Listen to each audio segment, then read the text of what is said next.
எங்கும் நிறைந்தவன் எம்பெருமான். இது சனாதன தர்மத்தின் அடிப்படை. சர்வ வியாபகத்துவம்னு சொல்லுவார். எங்கும் நீக்கமர நிறைந்திருக்கிறார். தோ ஆழ்வார் பாடினார், கரந்தசில் இடந்தொரும் இடந்திகள் பொருள் தொரும் கரந்து எங்கும் பரந்துளம். எல்லா இடத்திலும் இருக்கிறார். ஏன் இது மற்ற தர்மம் ஒத்துக்காதானால்? ஒத்துக்காதே. நாம தான் ஒத்தொத்தருக்குள்ளும் இருக்கிறார்னு சொல்றோம். தேவன் ஓரிடத்தில் இருப்பார், நாமெல்லாம் இங்கு உழன்று கொண்டிருக்கிறோம், பல பல தீய சக்திகளுக்கு ஆட்பட்டு இருக்கிறோம். அதிலிருந்து ஒரு நாள் விடுபட வேண்டும். நீர் எப்படி வாழ்ந்திருக்கிறாயோ அதற்கு தகுந்து உமக்கு முடிவு சொல்லப்படும். அதற்கப்புறம் எங்கு போவீரோ போவீர், அவ்வளவுதான். ஏன் மற்ற பேரெல்லாம் மரத்தை வணங்க மாட்டேங்கிறா? ஏன் மலையை வணங்க மாட்டேங்கிறா? ஆனால் நாம் மட்டும் புண்ணிய நதி, புண்ணிய வனம், புண்ணிய பர்வதம் அத்தனை ஏன் புண்ணியங்கிறோம்? ஏனால் மற்ற யாருக்கும் எல்லாவற்றுக்குள்ளும் இறைவன் இல்லை. இந்த சனாதன தர்மத்துக்கு தான் எல்லாவற்றுக்குள்ளும் இறைவன் இருக்கார். உங்களுக்குள்ள இருக்கார், உங்களுக்குள்ள இருக்கார், உங்களுக்குள்ள இருக்கார், ராவணனுக்குள்ளேயும் இருக்கார், ஹிரண்யகசிபுக்குள்ளேயும் இருக்கார். யாரும் அதை மறுக்க முடியாது. கும்பகர்ணனுக்குள்ளேயும் அவர் தான் இருக்கார். பிரஹ்லாதன் பிள்ளை ஹிரண்யகசிபுனிடம் பேசிட்டு இருக்கார். அப்பா கேட்கிறார், உன்னை யாரோ ஹிரண்யாய நமகான்னு சொல்லாதே, நாராயணாய நமகான்னு சொல்லு, இப்படின்னு யாரோ தூண்டி விடுறாப்புல இருக்கு அப்படின்னு கேட்கிறார். பிள்ளை பதில் சொல்றான், இந்த கேள்வியை கேட்க சொல்லி உன்னை எவன் தூண்டினானோ அவன் தான் என்னையும் தூண்டினான்ட்டான். இந்த கேள்வி நீர் கேட்டீர்கள், உமக்குள்ள மட்டும் வேற யாராலும் உட்காண்டிருக்காருன்னா, எனக்குள்ள உட்காண்டிருக்கிறவர் தான் உனக்குள்ளேயும் உட்காண்டிருக்கார். அதனாலே துவய்யஸ்தி மஸ்தி மையஸ்திச்ச உர்வியாமஸ்தி உதகேஷு ஜாஸ்தி. ஆகாசத்தில் இருக்கார், பூமியில் இருக்கார், தண்ணீரில் இருக்கார், எங்கும் இருக்கிறார். சதா அஸ்தி சர்வத்திர அஸ்தி, எப்போதும் இருக்கிறார், எங்கும் இருக்கிறார். தாத்த கக்கேன சாஸ்யதே சர்வபூதாத்மகே தாத்த ஜெகநாதே ஜெகன்மயே பரமாத்மனி கோவிந்தே மித்ராமித்ர கதாகுதா. அனைத்துக்குள்ளும் வாசுதேவ பெருமாள் நிறைந்திருக்கிறார். இதில் யார் நண்பன் யார் விரோதி பேச்சுக்கே இடமில்லை. ஆகவே எங்கும் நிறைந்திருக்கிறார் கடவுள். அதுக்கு அழகான குரல் பார்ப்போம். பிறவி பெருங்கடல் நீந்துவார் நீந்தார் இறைவனடி சேராதார். முதல்ல கடவுள் வாழ்த்து சொல்றாரோ இல்லையா? 10வது குரலே இதுதான். பிறவி பெருங்கடல் நீந்துவார். இந்த பிறவி என்னும் பெருங்கடலை நீந்தணும். அப்ப பிறவிங்கிறது கடல்னு முதல்ல ஒத்துட்டாரா? பிறவி பெருங்கடல் நீந்துவார், அதை தாண்டலாம்ங்கிறத ஒத்துக்கிறாரா? பிறவி பெருங்கடல் நீந்துவார். யார் நீந்துவார்னால் இறைவனடி சேராதார் நீந்தாதார். தாண்ட மாட்டாப்போ நீந்தாதார், இதை தாண்ட மாட்டான். இறைவனடி சேராதார், இறைவனுடைய திருவடியை பற்றவில்லையானால் இந்த பிறவி பெருங்கடலை தாண்ட முடியாது. அப்ப கண்டிப்பா இறைவனை ஒத்துனுட்டார், பிறவி இருக்குன்னு ஒத்துனுட்டார், அது கடல் போலேன்னு ஒத்துனுட்டார். பெருமான் திருவடிகளில் சரணாகதி பண்ணணுங்கிற முக்கியமான கொள்கையை ஒத்துனுட்டார். அப்ப எல்லாமே சனாதன தர்மத்தின் கொள்கை. இறைவன் சொல்லிருக்கே, அதுக்கு உரையாசிரியர் என்ன சொல்றார் பாருங்க. அது என்ன சுவாமி அர்த்தம்? ஏதோ கடவுளுங்கிறீர், இறைவன்கிறீர். ஆழ்வார்கள்லாம் இறைவன் பாடியிருப்பாளான்னா, ஆண்டாளே அழகா இறைவா நீதாராய் பறை ஏலோர் எம்பாவாய்னு பாட்டு இல்லையா? இப்போ கரவகள் பின் சென்று காணம் சேர்ந்துண்போம் அறிவொன்றும் இல்லாத ஆய்குலத்து உந்தன்னை பெறவிருந்தனை புண்ணியம் யாமுடையோன் குறவொன்றும் இல்லாத கோவிந்தா உந்தன்னோடு உறவேல் நமக்கிங்குழிக்க ஒழியாது அறியாத பிள்ளைகளோ அன்பினால் உந்தன்னை சிறுவே ரத்தனவும் சீரி அருளாதே இறைவா நீதாராய் பறை. அப்ப அந்த இறைவன்கிற சொல்லுக்கு பொருள் என்ன? இருத்தல். இருத்தல் வல்லினர் ரா போட்டுங்க. இறைவன் இல்லையோ, இருத்தல். இருத்தல் அப்படின்னா என்ன? எல்லாரும் உட்காண்டிருக்கீட இருத்தல் அமர்தல்னு அர்த்தம், அவ்வளவுதான். இப்போ இருக்கையில் அமர்ந்தார், இருக்கையில் இருந்தார். இருமை எழுதுறேன்னு வச்சுக்கோ, அது பொருள் என்ன? இருமைன்னா ரெண்டு, இரு ரெண்டுங்கிற எண்ணிக்கை. இருமை பெருமை. இரும்பு இரும்பு. இரு உலகம் அப்படின்னா ரெண்டு உலகம்னு சொல்லலாம், பெரிய உலகம்னு சொல்லலாம். இப்போ நமக்கு ஏதோ ஒரு கடன் பட்டிருக்கோம்னு வச்சுக்கோ, இருங்கடன் அப்படின்னா ரெண்டு கடன் அர்த்தம் இல்லை, ரொம்ப அழிக்க முடியாத கடன் அர்த்தம். அப்ப இருங்கிற வல்லினரா இல்லை, இடையினம் போட்டுங்கோ. இருன்னு சொன்னா அமர்தல்னு ஒரு அர்த்தம், ரெண்டுன்னு ஒரு அர்த்தம், பெருமைன்னு ஒரு அர்த்தம். இதெல்லாம் இருன்னு சொன்னா. இரு அப்படின்னால் கட்டிப்பிடி, இறுக்கி பிடி, இறுக்கி பிடித்து கட்டு அப்படின்னா இறுக்கி போடுறோமோ இல்லையோ, அதை போல இருத்தல். இருத்தல் அப்படி இருத்தலை உடையவன் இறைவன். இதைத்தான் நிகண்டு சொல்றது, இருத்தலை உடையவன் இறைவன். அப்ப இருத்தல்னா என்னன்னு பார்க்கணும். எங்கும் நீக்கமர நிறைந்திருத்தல், இதான் அர்த்தமே. எங்க வேணா நீங்க எடுத்து பார்த்துக்கலாம். இப்போ அப்ப எங்கும் யாரு நீக்கமர நிறைந்திருக்கிறாரோ அவர் இருக்கிறார்னு அர்த்தம். யார் இருக்கிறாரோ அவர் தான் இறைவன். அப்ப இந்த இறைவன் எல்லா இடத்துலையும் நிறைஞ்சிருக்காருன்னு வள்ளுவர் சொல்றார். அதுவும் வள்ளுவர் சொல்றாருனால் வள்ளுவருடைய உரையை பார்க்கணும். வள்ளுவர் இடத்துல இறைவன்கிற பேர் தான் இருக்கும். ஆனா அந்த இறைவன்கிறதுக்கு வள்ளுவர் என்ன நினைத்தார்னு யார் சொல்லி ஏற்றுக்கொள்வோம்? உரையாசிரியர் சொன்னதான் ஏற்றுப்போம். அந்த உரையாசிரியர் ஒன்று இப்ப இருக்கிற சீவ எட்டுமாளுக்குள்ள ஒத்தர் இல்லை, இப்ப இருக்கிற செய்வருக்குள்ள ஒத்தர் இல்லை, அப்ப இருந்தவர் தான், அப்ப இருந்த பெருந்தமிழர் தான். அப்ப அவர் என்ன சொன்னாரோ அதுதான் ஏத்துட்டாங்கன்னு. அப்போ அவர் எழுதினது இது இருத்தல் என்றால் நீக்கமர நிறைந்திருத்தல், இருத்தலை உடையவன் இறைவன். சரி, இப்ப மற்ற பேர் இறைவன் சொல்லக்கூடாதானால் சொல்லலாம். நீக்கமர நிறைந்திருக்கிறான்ங்கிற பொருளை ஒத்துண்டா தான் சொல்லலாம். நான் அதை ஒத்துக்க மாட்டேன், ஆனா இறைவன் சொல்லுவேன்னால் தப்பா சொல்றோன்னு அர்த்தம். அப்ப அந்த பொருளே வராம அந்த சொல்ல நான் ஆளலாமா? அப்ப அந்த சொல்லுக்கு பொருள் எங்கும் நீக்கமர நிறைந்திருத்தல் சனாதன தர்மத்துல தான் வியாபகங்கிறத ஒத்துக்கிறோம். துவயஸ்தி என்ன நாயமாத்மா பிரவச்சனையில லப்யா, ஒரு அழகான வேதாந்த வாக்கியம். அதைத்தான் ஆழ்வார் தமிழ்படுத்தி சொன்னார். எங்கும் இருக்கிறான், எங்கு நிறைந்திருக்கிறான்னால் கரந்தச்சில் இடந்தொரும் இடந்திகள் பொருள் தோறும். இந்த கண்ணு ரெப்பை அப்படி கொட்டுறோம் பாருங்க, அதுக்குள்ள இருக்காருங்கிறார். ஒரு சின்ன சின்ன நுண்ணிய கிருமி இருந்தா அதுக்குள்ளேயும் இருப்பார். கண்ணு ரெப்பைய நிமிஷம்னு இப்படி நிமிச்சியானா அதற்குள்ளேயும் இருக்கிறார். அப்ப அங்கேயும் இறைவன் இருக்கா? அடுத்தது சொல்றேன், இன்னொரு படி போவோம். இருள் சேர் இருவினையும் சேரா இறைவன் பொருள் சேர் புகழ் புரிந்தார் மாட்டு.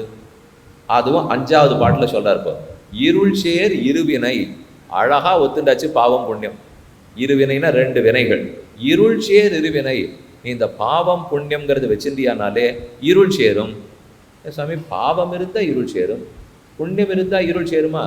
புண்ணியம் இருந்தாலும் பாவம் இருந்தாலும் முக்தி கிடைக்காது. புண்ணியம் இருந்தா நல்லா சொர்க்கலோகம் போவோம், பாவம் இருந்தா நரகத்துக்கு போவோம். ஆனா மோட்சத்துக்கு போகணும்னா 2யுமே தொலைக்கணும். புண்ணியத்தையும் தொலைக்கணும், பாவத்தையும் தொலைக்கணும். திடீர்னு யாரான உங்கள்கிட்ட வந்து நிறைய புண்ணியத்தை கணக்கு வச்சுங்க மோட்சம் போயிடலான்னு சொன்னா ஒத்துக்காதீங்க. சுவாமி ஏதோ குழப்பறீர், என்ன இப்போ நாங்கள் ஏற்கனவே கொஞ்சமாக தான் சேர்த்து வச்சுருக்கோம், நீர் வேற நிறையா பண்ணுன்னு சொன்னீர், பண்ணிட்டோம் தான தர்மமாக சேர்த்து வச்சுட்டு மோட்சம் போகிறோம் நாள் அழகாக நம்மளை தூக்கி கொண்டு போய் சொர்க்கத்தில் உட்காந்து வச்சுருவோம். சரி இருந்துட்டு போமே, என்ன இப்போ குறைச்சலான்னால் அங்கே போனாலும் திரும்பனா வந்து விழணும். அது மீளாத இடம் இல்லையே, இப்போ தானே சொன்னேன். மீளாத இடத்துக்கு போகணும்னா வைகுந்தத்துக்கு தான் போய் ஆகணும். சொர்க்கத்துக்கு போனால் ரம்பா திலோத்தமா ஊர்வசி மேனகா அப்படி இப்படி ஒரு நாட்டிய கச்சேரியெல்லாம் பார்க்கலாம். வேணா நல்லா சாப்பிடலாம் கொஞ்ச நாள் உட்காந்து. இவ்வளோ தான், உடம்புக்கெல்லாம் ஒன்றும் வராது. ரொம்ப பலமான ஒரு உடம்பு கொடுப்பார், அதோட முடிஞ்சு போச்சு. ஆணாக இருந்தாலும் பெண்ணாக இருந்தாலும் திரும்ப வந்து விட வேண்டியதான். சார் எது நானே கட்டப்பட்டு ஒரு இடத்துக்கு போனோன்னு பார்த்தா அதுக்குள்ளே குழப்பி கொண்டு போய் பாதி தூரத்தில் எங்கேயோ உட்காந்து வச்சுட்டு வேண்டாம். அப்போ இறைவனடி சேரு, இறைவனடி சேர்ந்தியானால் எங்கே போவோம்? இருள் சேர் இருவினையும் சேரா. இருட்டா வந்து அடையக்கூடிய சம்சாரத்தை கொடுக்கக்கூடிய பாவம் புண்ணியம்ங்கிற 2ம் சேராது. என்ன பண்ணா? இறைவன் பொருள் சேர் புகழ் புரிந்தார் மாட்டு. புரிந்தார்னு சொன்னா விடாமல் சொன்னார்னு அர்த்தம் சொல்றார். அப்ப விடாமல் இறைவனுடைய புகழை யார் பேசுகிறானோ அவனுக்கு இதெல்லாம் வராது. அந்த பகவானை பத்தி மறுபடியும் இறைவன் சொல்றது பாருங்க. இறைவன் பொருள் சேர். பொருள் சேர்னா ஒருவேளை பொருள் சேர்க்கறதுக்கு இறைவன் இங்கேயான்னு கிளம்பிட்டாரோ? இவர் எதுக்கு இப்போ இறைவன் பொருள் சேர் புகழ் புரிந்தார்னு சொல்றாருனால் இறைவனுடைய புகழ்ல மட்டும்தான் பொருள் சேருமா, மற்ற பேருடைய புகழே பொருள் சேராதான். அப்படின்னா என்ன? என்னை யாரோ ஒருத்தர் பார்த்து ஹே புண்டரீகாட்சனே கூட்டார், தாமரை கண்ணனே என்றார், பொருள் சேருமோ? நான் தாமரை கண்ணனா? என்னை பார்த்து தாமரை கண்ணனே ஒருத்தர் கூட்டால் அப்ப பொருள் சேரான்னு அர்த்தம் பண்ணிங்க. என்னுடைய தாமரை கண்ணுடையவன்கிற புகழுக்கு பொருள் இல்லையே. அப்ப எனக்கு பேரை வச்சா என் புகழில் பொருள் சேரா புகழ். ஆனா இறைவனை தாமரை கண்ணனேன்னு கூப்பிட்டால் பொருள் சேர் புகழ். ஏன்னா அந்த சொல்லுக்கு பொருள் சேர்றதோ இல்லையோ. இப்ப என்னை பத்தி சொல்லச்சே பொருள் சேராது. ஆனா பகவானை பார்த்து நீர் என்ன அழகா இருக்கே, அப்படி மலை போன்ற வரை போன்ற நெடுமார்பானால் நம்மெல்லாம் பார்த்தோன்னா அப்படிலாம் ஒன்றும் வரை போன்ற மார்பாலாம் காணும் சுவாமி. இப்போ அந்த தலை குடல் கச்சை இருக்கு பாரு, அப்படியே கருப்பு மை தீர்த்து நான் போறேன்னு சொல்றதுக்குள்ளே இங்க பாதி வெளுப்பு. அப்ப எங்கிட்ட எங்க பொருள் சேர்றது? இப்போ இதெல்லாம் பொருள் சேரா புகழ். அவர்கிட்ட ஒருத்தர் தான் பொருள் சேர் புகழ். அப்போ இறைவனுக்கே புகழ். கேள்விப்பட்டிருக்கீங்களா? இறைவனுக்கே புகழ்னு அப்பப்ப வருது பாருங்க. சாமி அது ஏதோ திருக்குறள்ல சொல்லியிருக்கா அப்பலன்னா இருக்கு. இப்போ இந்த வார்த்தை அடிக்கடி நாங்கள் வெளியில் கேள்விப்பட்டிருக்கோம். ஆனால் அந்த சொல் இருக்கிறது, இறைவன் பொருள் சேர் புகழ் புரிந்தார் மாட்டு. இறைவனுடைய பொருள் சேரக்கூடிய புகழ்னால், அப்போ இறைவன்கிற சொல்லு யாருக்கு பொருந்துமோ அவருக்குத்தான் பொருள் சேரணும். இப்போ வள்ளுவர் என்ன சொல்ல வர்றார், நீ மாட்டுக்கு பகவான் விஷயத்திலே எந்த சொல்ல வேணா பயன்படுத்திட்டு பொருள் சேரா சொல்லை சொல்லாதேங்கிறார் அவர். பொருள் சேரா சொல்லக்கூடாது. இப்ப இறைவன்கிற சொல்லுக்கே பொருள் பாருங்க. இறைவன்கிற சொல் இருத்தல்னு வரணுமே. இருத்தல்னு சொன்னா எங்கும் நீக்கமர நிறைந்திருக்கிறான்னு வரணுமே. நான் யாரோத்தர் நீக்கமர எங்கும் நிறைந்திருக்கிறான்ங்கிறத ஒத்துக்கொள்ளாமல் என் கடவுளை நிறைவன் சொன்னால் பொருள் சேரா புகழாயிடதா? பொருள் சேராதே. புரிஞ்சப்போ இருத்தல்ங்கிற பொருள் வந்தா தான் இறைவன்கிற சொல்லே வர முடியும். அப்ப இறைவனுக்கு புகழ்னு சொல்லணும்னாலே யாரு சொல்லலாம்னால் சனாதன தர்மத்தை சேர்ந்தவர்கள் தான் சொல்ல முடியும். ஏன்னா இறைவன் தெளிவா அதைத்தான் வள்ளுவர் எழுதியிருக்காரு. இப்போ அப்ப பொருள் சேரும் புகழ் அது பகவானுக்கு உண்டானது. அவனை பற்றினால் இருவினையும் சேரா. அப்ப பாவமும் சேராது புண்ணியமும் சேராது என்கிறதையும் பார்த்துட்டோம். இப்போ அடுத்து சொல்றார், உடன் ஆழ்வார் பாட்டில் சொல்லச்சே, உடன்மிசை உயிரென கறந்து எங்கும் பறந்துடன். எல்லாம் இந்த உடலுக்குள்ள உயிர் இருக்கிற மாதிரி எங்கும் கறந்து பறந்து இருக்கிறார்ங்கிறதை சொன்னார். இன்னும் ஒரு பாட்டு மட்டும் சொல்றேன். இப்போ பகவான் எப்படிப்பட்டவரா இருக்கார்? இப்போ பக்தர்களுடைய உள்ளத்தில் இருக்கிறார். இப்போ தாமரை கண்ணன்னு சொன்னேன்னா நம்முடைய தாமரையாட்ட ஹிருதயம் இருக்கு, அதற்குள்ள இருக்கார்னு சொல்லுது. மலர்மிசை ஏகினான் மானடி சேர்ந்தார் நிலமிசை நீடு வாழ்வார். மலர்மிசை ஏகினான் மானடி சேர்ந்தார். மலர்மிசை ஏகினான்னா என்னது? இது ஒரு அழகான அர்த்தம். மலர்ங்கிறது மலர். மலர்மிசை பூவுக்கு மேலே, ஏகினான் சென்றார். பூவுக்கு மேல் சென்ற கடவுளின் திருவடிகளை பற்று. புதுசா இருக்கே சுவாமி. பூவுக்கு மேல் யார் போனார்? ஒருவேளை பிரம்மா உட்காண்டிருக்காரு, நான்முகன் தாமரையில் உட்காண்டிருக்கிறார்னால் இவர் பிரம்மாவை பெரிய கடவுளாகவே ஒத்துக்கவே இல்லை. இன்னும் பல குரலை பார்த்தால் அவர் படைக்கப்பட்டவர் முட்டார், அவர்லாம் மோட்சம் கொடுப்பார்னு இவர் ஒத்துக்கவே இல்லை.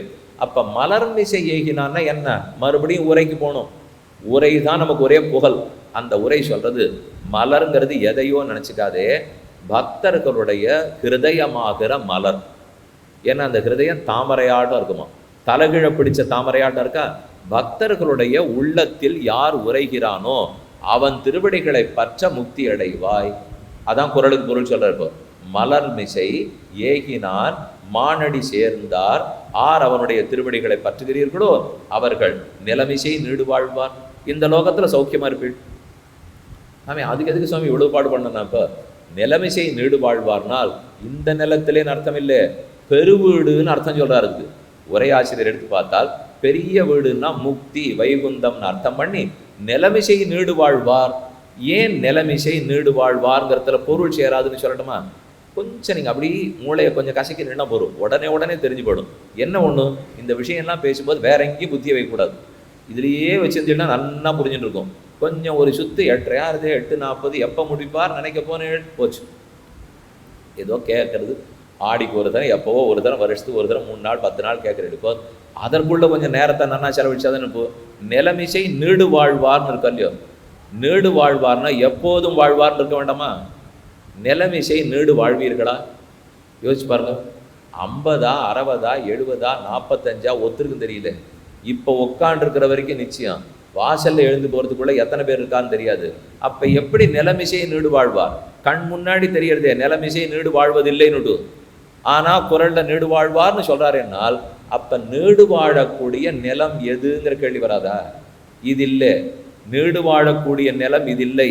நீடு வாழக்கூடிய நிலம் பெருவீடு. அந்த வீட்டில் நீடு வாழ்வார். என்ன பண்ணினால்? மலர்மிசை ஏகினான் மானடி சேர்ந்தார். யார்? பக்தர்களுடைய ஹிருதய கமலத்தில் யார் அமர்ந்திருக்கிறானோ அவன் திருவடிகளை பற்ற மீளா உலகமான வைகுந்தத்தை அடைவாய். இதை விட என்ன தெளிவாக கேட்க முடியும்? அப்போ அந்த குறள்ல இருக்கு, இப்போ பகவான் அனைத்து குணங்களையும் உடையவர், எண்ணிறந்த குணங்களை உடையவர், தனக்கு சமமானவர் இல்லாதவர். பகவானுக்கு சமமானவனோ மேம்பட்டவனோ கிடையாது. அவருக்கு தாய் உண்டா? கிடையாது. தந்தை உண்டா? கிடையாது. இவர் யாரையானு எதிர்பார்க்கணுமா? கிடையாது. இவரத்தை கர்மத்தை தாங்கி ஏதானு துன்பப்படுவரா? மாட்டார். எனக்காக துன்பப்படுவரா? மாட்டார். தனக்காக துன்பமா? சுவாமி துன்பமே தீண்டாது. அப்படி இருக்கிறவர் தான் கடவுள். நான் இறைவன் சொல்லவருக்கே துன்பம்னுட்டால் அப்புறம் நான் எப்படி அவரை பற்றுவேன்? அவருக்கு துன்பம்லாம் இருக்கவே முடியாது. பிரம்ம ஆனந்தம், ஆனந்தம்ங்கிறது ஆனந்தம் பிரம்மே திவ்யஜானாத், ஆனந்தமே பிரம்மம்னு புரிஞ்சுக்கோ, ஞானமே பிரம்மம்னு புரிஞ்சுக்கோ என்னே சொல்றதுனாலே என் ஆழ்வார் சொல்லச்சேவே மயர்வர மதியநலம் அருளினன் எவனவன், உயர்வர உயர்நலமுடையவன் எவனவன், அயர்வரும் அமரர்கள் அதிபதி எவனவன், துயரரு சுடரடி தொழுதடன் மனனே. அப்போ உயர்வர உயர்நலமுடையவனால் உயர் நலம், முழு நலம், முழு உணர்வு. உணர்வுன்னா ஞானமே உருவார்ப்பார், ஆனந்தமே உருவார்ப்பார்.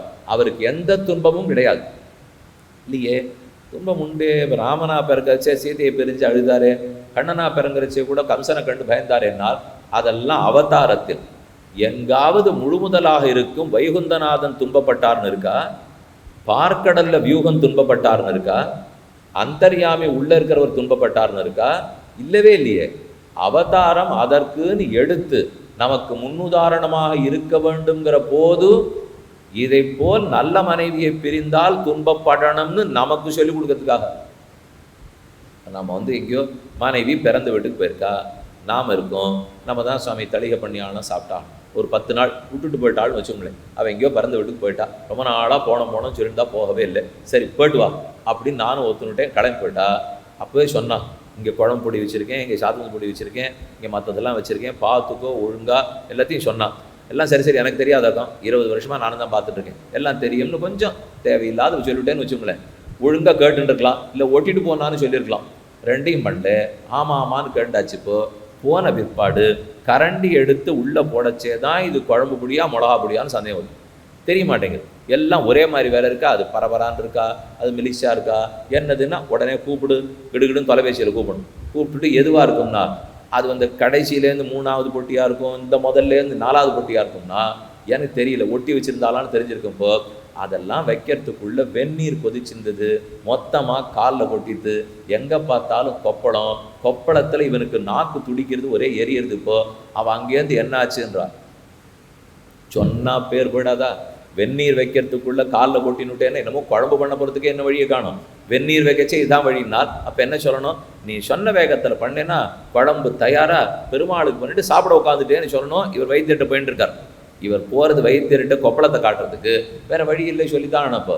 அப்போ திரும்பாரா, ஒரு வாரம் கழிச்சு அவளுக்கு உள்ளூர துடிப்பு, அது எப்படி நம்மளை விட்டுட்டு இவர் ஒழுங்காக பண்ணி சாப்பிட்டார், இது அவளுக்கு ரொம்ப சந்தேகம். சரி அங்கேருந்து வந்தார், வந்து பார்த்தா இவர் கட்டுக்கட்டின்னு படுத்துட்டு இருக்கார். படுத்துட்ட உடனே அன்னைக்கே சொல்லக்கூடாதா, ஒழுங்காக பார்த்து பண்ணியிருப்பேனோ இல்லையோ என்று அவளும் வந்தா. இவர் படுத்துட்டுருக்காருன்னா அவர் சாப்பிட்றது இல்லை, இவளுக்கு கட்டம்னா அவர் சாப்பிட்றது இல்லை. இப்போ இதெல்லாம் நடக்கிறதே. அப்போ மனைவிக்கு துன்பம் வரும்போது நீ ஒழுங்கா இல்லாமல் கொஞ்சம் கலஞ்ச தலையோடு இருக்கணுங்கிறாரு. இப்போ பகவான் சொல்லி கொடுக்குறது என்ன தெரியுமோ? மனைவிக்கு ஏதான ஜுரம் வந்திருந்ததுனால் நீ பாட்டுக்கு ஆஹா ஓஹோன்னு உடுப்பெல்லாம் கொண்டு வெளில போகாதே, உனக்கு ஒன்றும் முடியலேங்கிற மாதிரி உட்காந்துக்கணும். நெத்தியெல்லாம் கொஞ்சம் கலைச்சிக்கணும், தலையெல்லாம் கலைச்சிக்கணும். உனக்கு முடியல எனக்கு முடியல பாருன்னு சொன்னா தான் பிடிக்குமா. இப்படி யார் பண்ணார்னால் வராக பெருமான் பண்ணார். பூமாதேவியை கொண்டு ஹிரண்யாக்ஷன் கடலுக்குள்ளே ஒழிச்சு வச்சுட்டான். வராக பெருமாள் அவதரிக்கிறார். அவர் திருமேனிலேருந்து அழுக்கு ஜலம்லாம் கொட்டித்தான். கேட்டால் சொன்னாராம், அவள் அழுக்கில் இருக்கிறச்சே நான் எங்கேயானு பெரிய இடத்துல இருப்பேனா, அதனால தான் எனக்கு அழுக்கு ஜலம் கொட்டுறதுன்னு. பாசி தூர்த்து கிடந்த பார்மகட்டு பண்டொரு நாள் மாசுடம்பின் நீர்வாரா மானவிலா பன்னியாம் தேசுடைய தேவர் திருவரங்க செல்வனார் பேசியிருப்பனர்கள் பேர்க்கவும் பேராவேன்னு பாசுரம். அப்போ எதற்கு ராமன் அழுதார் என்னால், மனைவி துன்பப்பட்டால் நீயும் பட வேண்டும் அப்படிங்கிறதுக்காகத்தான் அவர் அழுதாரே தவிர உடனே அவருக்கு துன்பம்லாம் நினச்சிக்க வேண்டாம். ராமன் வைகுந்தத்தில் இருக்கச்சே துன்பம்னு சொன்னாளா? அப்போ கடவுளாய் முழுமுதற் கடவுளாய் இருக்கும்போது துன்பப்பட்டு இருக்கிறார் இருக்காங்கிறது கேள்வி. இப்போ ஒரு நாள் சனாதன தர்மத்தில் இருக்காது. கடவுள் ஆனந்தமயமாகத்தான் இருப்பார். அவருக்கு துன்பங்கிறதோ எனக்காகப்படுவாரோ உனக்காகப்படுவாரோ ஒத்திருக்காப்பட மாட்டார். என்னை துன்பத்திலேருந்து மீள வைக்க வேண்டியவர் தான் ஏன் துன்பப்பட போறார்? படமாட்டார். அதைத்தான் இந்த இடத்துல இந்த சுவாமி அழகா சொல்றாரு. இப்போ அப்ப பகவான் தனக்கு சமமானவனும் கிடையாது, மேம்பட்டவனும் கிடையாது. எங்கே கண்டோம்? தனக்குவமை இல்லாதான் தாழ் சேர்ந்தார் கல்லால் மனக்கவலை மாற்றல் அரிது. என்னுடைய மனக்கவலையை மாற்றணும். யாரால மாற்ற முடியும்? அந்த இறைவனொத்தர் தான் மாற்ற முடியும். அவர் எப்படிப்பட்டவராக இருக்கணும்? தனக்கு உவமை இல்லாதான், தனக்கு உவமையே இருக்கக்கூடாது, தனக்கு நிகரானவனே இருக்கக்கூடாது. தனக்கு நிகரானவன் இல்லைங்கிறது தான் சனாதன தர்மத்தினுடைய முக்கிய கொள்கை. அதைத்தான் பிரம்மம் பிரம்மங்கிறோம். பிரம்மம்னால் பிருகத்வாத்து பிரம்மணத்வாச்ச பிரம்மமித்ய விதீயதே. தான் பெரியதாக இருக்கிறபடியாலேயும் தன்னை அண்டினவர்களை பெரியவர்களாக ஆக்கி விடுகிறபடியாலேயும் பிரம்மம் என்னதுக்கு பேர். அப்ப பெருமான் தாம் பெரியவராக இருக்கார். யார் அவர் திருவடிகளை பணிகிறோமோ தனக்கு சமமான பெரியவனா ஆக்கி விடுறார். அதனாலதான் பிரம்மம்னு பேரு.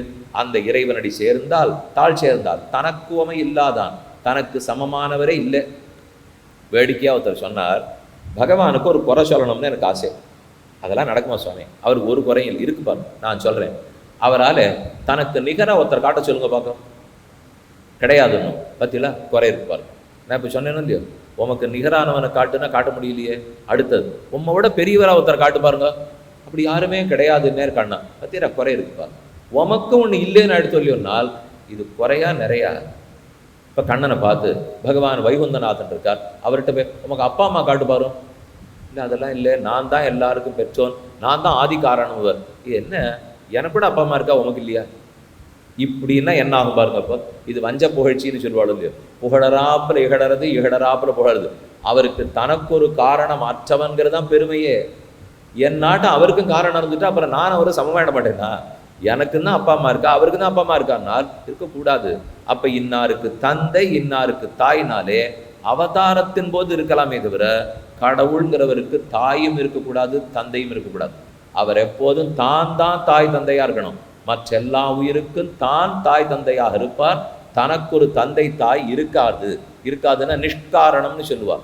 எல்லாருக்கும் காரணமா இருப்பார், ஆனா தனக்கு ஒரு காரணம் அவருக்கு கிடையாது. அதைத்தான் தனக்கு உமை இல்லாதான் தாழ் சேர்ந்தார் கல்லார். அப்ப அந்த இறைவனுடைய திருவடியை சேர்ந்தவர்களை தவிர மற்ற பேருக்கு மனக்கவலை மாற்றல் அரிது, மோட்சம் போறது அரிதெல்லாம் சொல்லல. வேற ஒருத்தர் பிடிச்சிட்டா மனசு கவலையே போகாதுன்னுட்டார். அப்புறம் தான் கர்மங்கள் தொலைந்து முக்திக்கெல்லாம் போறது. மனக்கவலை என்றால் காமம், குரோதம், லோபம், மோகம், மதம், மாத்சரியம், இதுதான் மனக்கவலை. தேவையற்ற விருப்பம், பேராசை, கோபம், பொறாமை எல்லாம் எங்கிட்டே இருக்கணுங்கிறது, இதெல்லாம் வச்சுங்களேன், இதெல்லாம் மனக்கவலை. இந்த மனக்கவலை போகணும்னாலே அந்த பெருமான் தனக்குவமை இல்லாதான் தாழ் சேர வேண்டும் அப்படிங்கிறது அங்கேயும் சொன்னார். இன்னொரு இடத்துல சொல்றார், வேண்டுதல் வேண்டாமை இலான் அடி சேர்ந்தார்க்கு யாண்டும் இடும்பை இல. பகவான் எப்படிப்பட்டவர்? வேண்டுதல் வேண்டாமை இலாதான். அவனுக்கு வேண்டியவாளும் கிடையாது, வேண்டாதவாளும் கிடையாதுங்கிறார். அப்படின்னா சமமானவன். கடவுள் அனைவருக்கு சமமானவர். ரெண்டு பெரிய வித்தியாசம் இருக்கு. போதும், எனக்கு எல்லா கடவுளும் சமம். இத்தனை நாள் அதை பற்றி தான் பேசினேன். கடவுளுக்கு அத்தனை பேரும் சமம், அதை இப்போ ஒத்துக்கிறேன். ஏன்னா இப்போ வள்ளுவர் சொல்றது, கடவுளின் கண்களில் அனைவரும் சமம், தப்பே இல்லை, ஆபத்தே இல்லை. எனக்கு எல்லா கடவுளும் சமம், அதுலேயும் ஆபத்து இல்லை. ஆகவே அனைவரையும் பின்பற்றுகிறேன், உதவாது. யாரோ ஒத்தரைத்தான் பின்பற்றி ஆகணும். நீங்கள் சைவர்களாக இருந்தால் சிவனை பின்பற்றுங்கோ, சாக்தர்களாக இருந்தால் சக்தியை பின்பற்றுங்கோ, கணபதியை பின்பற்றுறவாளாக இருந்தால் அதை செய்யுங்கோ, முருகன் பக்தர்களாக இருந்தால் அதை செய்யுங்கோ, திருமால் பக்தர்களாக இருந்தால் அதை செய்யுங்கோ. எல்லாரும் சமமா? யாரும் ஒத்துக்க போகிறது இல்லை. நான் இப்போ சொல்றதெல்லாம் உங்களுக்கு சுருக்குன்னு தைக்கலாமா இருக்கும், ஒன்றும் தப்பில்லை. இப்போ யாரான ஒரு சைவரை கேட்டு திருமாலும் சிவனும் சமம்னு ஒத்துக்க போறாளான்னால் ஒத்துக்க மாட்டார். ஒன்றும் தப்பில்லையே, நாங்கள் தான் அதை ஒத்துட்டு இருக்கோமே ஏற்கனவே. இது இந்த மாதிரி ஒத்துக்காது தப்பே இல்லைன்னு ஒத்துனுட்டோமே. சகிப்புத்தன்மையோட தான் ஒரு மதம் வசத்தின்னு ஏற்றுன்னு இருக்கோம். இப்போ நான் ஒரு வைணவனாக இருந்தால் அவர் திருமாலை பின்தொடர போகிறார். அப்போ சிவன் என்ன பண்ணுவார்? திருமாலுக்கு சரீரம்னு சொல்லுவார். சைவனாக இருந்தால் சிவனை பின்தொடர போகிறார். அப்போ திருமாலை என்னன்னு சொல்லுவார்? எங்கள் சிவனுக்கு சரீரம்னு சொல்லுவார். ஒன்றும் தப்பில்லையே சுவாமி. இப்படின்னு சொல்லுங்க, அப்படியும் சொல்லுங்க. ஆக மொத்தத்தில் வேதம் ஏற்றுக்கொண்ட ஒரு தெய்வத்தை பின்தொடர வேண்டும், அவ்வளவுதான் இப்போ பேச்சு. அடிப்படை ஆதாரத்தில் வேதத்தில் என்னென்ன தெய்வம் பேர் இருக்கு, அதுலேருந்து ஒரு தெய்வத்தை தேர்ந்தெடுத்துப்போம். அந்த வேதமே என்ன சொல்லிடுத்து, எது முழுமுதற் கடவுளோ நீ இப்போ அதை பற்றாவிட்டாலும் நீ யாரை பற்றி இருக்கிறாயோ 7 ஜென்மம் அவனுடைய பக்தனா இருப்பே, அந்த கடவுளருளாலேயே அதை விட உயர்ந்த கடவுளை பற்றுவே, 7 ஜென்மமா இருப்பே, அவர் அருளாலேயே கடைசி கடவுளை பற்றுவே, அதில் மீண்டும் பிறவி அடைய மாட்டாய். அதுவே சொல்லிடுது. அது யாராவானா நீங்கள் இருக்கட்டுமே. இப்போ ஆக மொத்தத்தில் கடைசியில் பிரம்மத்த இடத்துல கொண்டு போய் விட்டு பகவான் இடத்துல சேர்த்துடும், கிடைக்க போகிறது இல்லை. இப்போ இதை போல ஏற்றுக்கொள்றதா இருந்தால் தான் இன்னைய காலத்துக்கு அந்த மதம் உதவும். இதை விட்டு மற்றதெல்லாம் குற்றம், இருந்தால் என் மதத்தில் இரு, இல்லாவிட்டால் நீ இருக்கவே கூடாதுன்னா பேச ஆரம்பித்தா அது சகித்துத்தன்மையே இல்லை. இப்போ அப்பதான் மதம் பிடிக்கும். மதம்ன்ற குழப்பக்கூடாது. இப்போ இதை போல பேச ஆரம்பிச்சேன்னா மதம் தான் பிடிக்கும். அப்ப நான் ஒன்றை பின்பற்றுகிறேன், அதற்குன்னு மத்த மதத்தை குறை சொல்ல போவதில்லை. எல்லாருக்குள்ளும் நீக்கமர அதே இறைவன் தான் இருக்கிறார்.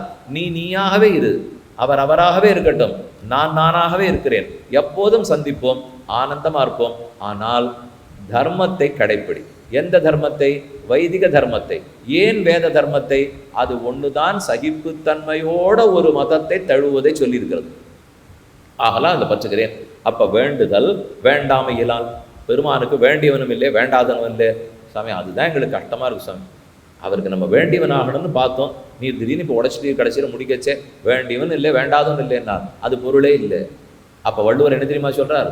வேண்டுதல் வேண்டாமை இலான் எனில் இவன் பணக்காரன் படித்தவன் உயர் சாதி என்பதற்காக வேண்டுதல் இலான். இவன் ஏழே வேற சாதி, இவன் படிக்காதவன்கிறதுக்காக வேண்டாமை இலான் அப்படின்னு சேர்க்கணும். நீங்க அதில் இப்போ வேண்டுதல் இல்லான்னால் எனக்கு வேண்டியவா யார் தெரியுமா? பணக்காரனா படிச்சவனா இருந்தா வேண்டியவன், ஏழையா படிக்காதவனா இருந்தா வேண்டாதவன். இப்போ பகவானுக்கு ஒருவேளை இவன் ஏழே படிக்காதவன்கிறதுனால வேண்டாதவனோ? வேண்டாதவன் இல்லான்கிறார். இவன் படித்தவன் உயர் சாதியில் பிறந்திருக்கவங்கிற ஆந்தானங்கிறதுக்காக ஏதோ ஒன்று பிடிச்சவனோ? கிடையவே கிடையாதுங்கிறார். அப்போ வேண்டுதல் இல்லை, வேண்டாமே இல்லைன்னால் ஒத்திரியுமே பிடிக்காது, ஒத்திரியுமே பிடிக்கும்னு இல்லை, பிடிக்காது இல்லைன்னு அர்த்தம் இல்லை.